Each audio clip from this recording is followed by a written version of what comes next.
Good morning friends, welcome to my new blog. Guys, आज basically हम लोग education पे बात करने वाले हैं और ये काफ़ी सीरियस इशू है क्योंकि मैं बहुत दिन से सोच रहा था सबसे इन सब विषयों पर बात करूं। तो आज बेसिकली पूरा दिन हम लोग इसी चीज़ पे बात करने वाले हैं कि आखिर क्या कारण है कि बिहार का परिप्रेक्ष्य में जो बच्चे हैं, जो मिडिल क्लास फैमिली से बिलोंग करते हैं, वो पढ़ नहीं पा रहे हैं। आखिर क्या कारण है उसके पीछे? बच्चे 7th में चले जा रहे हैं, 8th में चले जा रहे हैं, 10th में चले जा रहे हैं, लेकिन अगर उनका एजुकेशन का स्तर अगर देखा जाए तो बहुत ही निम्न है। तो आखिर कहाँ चूक हो रही है?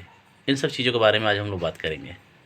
तो फ़िलहाल तो अभी 6 बज चुका है और सुबह के बैच के बच्चे आ चुके हैं, तो पहले चलते हैं, उनको पढ़ा लेते हैं। तो सुबह के बैच के बच्चे पढ़ के जा चुके हैं और जैसे कि मैंने आपको बताया था कि आज हम पूरे दिन इस विषय पे बात करने वाले हैं कि आखिर वो कौन सा कारण है जिसकी वजह से बिहार में जो बच्चे हैं वो पढ़ नहीं पा रहे हैं। और चूँकि मैं बिहार की इसलिए बात कर रहा हूँ क्योंकि मैं बिहार में ही रहता हूँ और यहाँ पर पिछले 10 साल से बच्चों लोगों को पढ़ा रहा हूँ। तो उन बच्चों को पढ़ाने के दौरान जो मुझे समस्याएं हो रही हैं, जो कुछ मैंने देखा है, जो कुछ मैंने महसूस किया है, उन सभी बातों को मैं आप लोगों से शेयर करने वाला हूँ। बच्चों के नहीं पढ़ पाने का जो मुझे जो कारण समझ में आता है, जो सबसे पहला कारण है, वो है माँ-बाप का शिक्षित ना होना। अगर पिता शिक्षित है और माँ शिक्षित नहीं है, तो ये काफ़ी बड़ी समस्या है। क्योंकि आमतौर पर अगर आप बिहार में देखते हैं, तो जो पिता हैं, वो काम के लिए बाहर चले जाते हैं। या तो बिज़नेस करते हैं तो सारा दिन वो दुकान पे रहते हैं और यदि कहीं बाहर कमाने जाते हैं तो घर पे रहते नहीं हैं। तो ऐसे में अगर माँ शिक्षित नहीं है, तो बच्चे को स्कूल से क्या होमवर्क मिला है, बच्चा पढ़ रहा है तो क्या पढ़ रहा है, बच्चे में कहाँ तक विकास हुआ है, इस सारे चीज़ का आकलन माँ नहीं कर पाती है क्योंकि वो पढ़ी लिखी नहीं है। और ऐसे में जो बच्चा है अगर वो धूर्त है, तो माँ को वो किसी भी तरह का बहाना बनाकर वो अपना पीछा छुड़ा लेता है। तो ऐसे में बहुत बड़ा दिक्कत होता है एक बच्चे को गाइड करने में, उसको मॉनिटर करने में, सो बच्चा पढ़ रहा है कि नहीं पढ़ रहा है।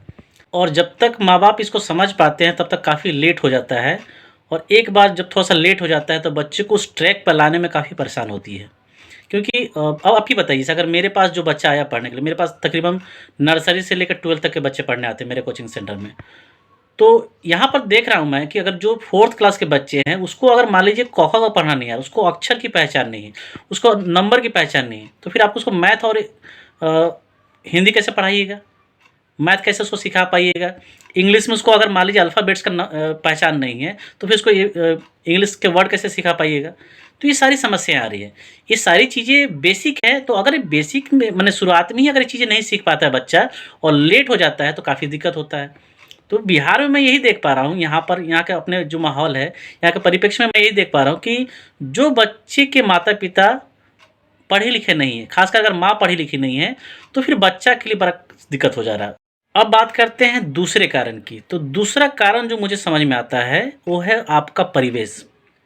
जिस परिवेश में बच्चा पल रहा है, बढ़ रहा है, अगर उस परिवेश में आस-पास के सभी बच्चे अगर पढ़ने की रुचिकर हैं, पढ़ने में रुचि उनको है, सभी लोग टाइम से स्कूल जाते हैं, ट्यूशन जाते हैं, जब भी एक-दूसरे से मिलते हैं, खेलते हैं, तो उसमें थोड़ा-सा पढ़ाई की बातें करते हैं, तो एक माहौल-सा बन जाता है और ऐसे माहौल में स्वतः बच्चे पढ़ते हैं।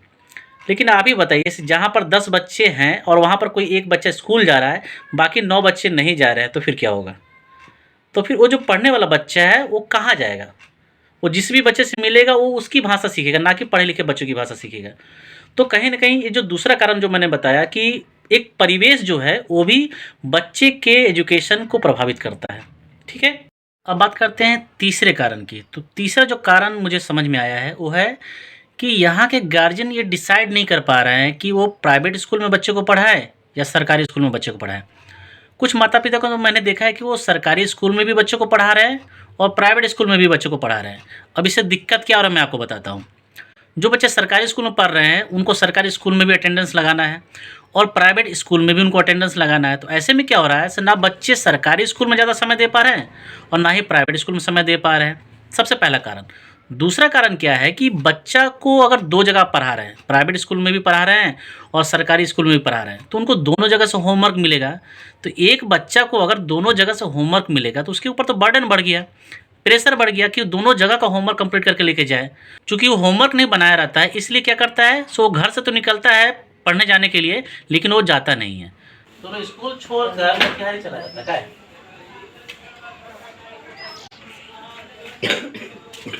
हाँ? वो मना किए थे ना से कहीं नहीं जाना फालतू जगह पे, फिर क्या किया?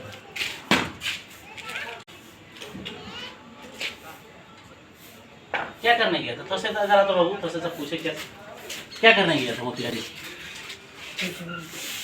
कुछ भी नहीं। कोई आदमी बंग मारता है स्कूल तो कोई काम से ना जाता है, तो बिना काम का मोतिहारी गया था। किसको बोल के गया था? स्कूल में किसको बोल के गया था? किसी को नहीं। घर में माँ अम्मी अबू को बोल के गया था? किसी को नहीं बोल के गया था। तो अगर कुछ हो जाता मोतिहारी में तो ये भी एक बड़ी समस्या निकल के आ रही है और ये देखने को मिला है। अक्सर एग्जाम्पल हमको देखने को मिलता है ट्यूशन के बच्चों में। मैं ये नहीं कह रहा हूँ कि इसमें गार्जियन का दोष है। गार्जियन तो चाहता है कि उसका बच्चा अच्छा पढ़े, यही सोच के साथ वो उसको बच्चे को सरकारी स्कूल में भी पढ़ाना चाह रहे हैं और प्राइवेट स्कूल में भी पढ़ाना चाह रहे हैं। लेकिन कहीं ना कहीं ये दिक्कत है, आपको कोई एक डिसीजन लेना पड़ेगा कि आपको बच्चे को प्राइवेट स्कूल में पढ़ानी है या सरकारी स्कूल में पढ़ानी है। मुझे लगता है कि सरकारी स्कूल में ना पढ़ाने के पीछे जो गार्जियन का जो मेन सोच है, वो उनको ये लगता है कि सरकारी स्कूल में आज के समय में जो शिक्षा देनी चाहिए वैसा शिक्षा बच्चों को नहीं मिल पा रहा है। इस वजह से वो बच्चे को प्राइवेट स्कूल में पढ़ाना चाहते हैं। तो जो व्यक्ति सक्षम है प्राइवेट स्कूल में पढ़ाने के लिए, वे अपने बच्चों को प्राइवेट स्कूल में पढ़ा रहे हैं, और जो व्यक्ति सक्षम नहीं है वो अपने बच्चों को सरकारी स्कूल में पढ़ा रहे हैं। लेकिन यहाँ पर भी एक प्रॉब्लम है। जो मिडिल क्लास फैमिली से बिलोंग करते हैं, जो हिंदी भाषी हैं, जो इंग्लिश मीडियम से कोई पढ़ाई नहीं की जिनके माता पिता, वे जब अपने बच्चों को प्राइवेट स्कूल में पढ़वाते हैं तो वहाँ का तो पूरा मीडियम होता है इंग्लिश मीडियम, सीबीएसई बोर्ड से पढ़ाया जाता है। प्राइवेट स्कूल में जो सारा का जो सिलेबस होता है उसको तो इंग्लिश में पढ़ाया जाता है। तो ऐसे में अगर बच्चे को इंग्लिश प्रवेश ना मिले, जहाँ पर उसको इंग्लिश समझाने वाला ना मिले, उसको इंग्लिश का मतलब बताने वाला ना मिले, तो ऐसे में क्या होगा? बच्चा स्कूल तो जाता है और कभी-कभी क्या होता है, मैक्सिमम टाइम में देखा जाता है कि बच्चा जो है वो डर से बहुत सारे जो सवाल होते हैं वो अपने टीचर से नहीं पूछता है।